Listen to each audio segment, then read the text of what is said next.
আমার তো মনে হয় আমি আছি। আমি মানে অহংকার। আমার মনে তো হয় যে আমি আছি যতক্ষণ তুমি নিজেকে কিছু মানছো, যে আমি এটা, আমি ওটা, আমি এমন, আমি তেমন।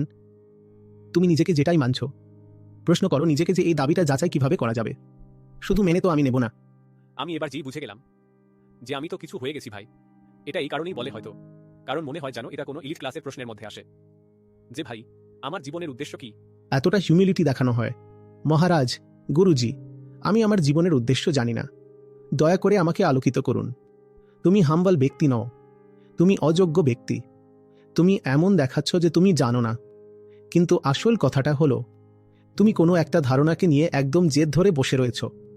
ওখানে তুমি একদমই হিউমিলিটি দেখাতে রাজি নও। ওখানে যদি গুরুজি বলে দেন কার জীবনের উদ্দেশ্য, জীব তো মিথ্যে, তাহলে তুমি গুরুজিকে বলবে এ তো ভীষণ ফালতু কথা বলে, কোনো পারপাস ইত্যাদি বলুক। যে বড় কাজ করো, ভালো কাজ করো, সমাজে নাম করো, নোবেল প্রাইজ পাও, দুনিয়ায় ভালোবাসা ছড়াও। কারণ আমি কিছু একটা আছি।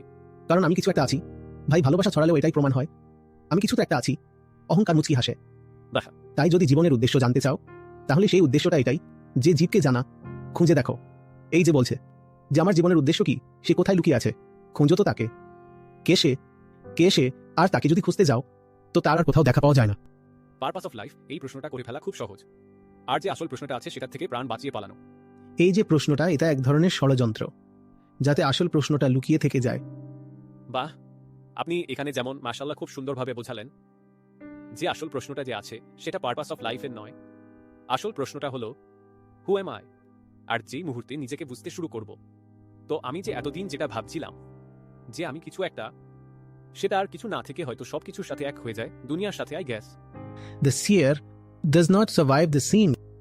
বাহ, তো এমন নয় যে নিজেকে খুঁজতে বেরোলে তুমি বদলে যাবে, তুমি বাঁচবেই না। ঠিক।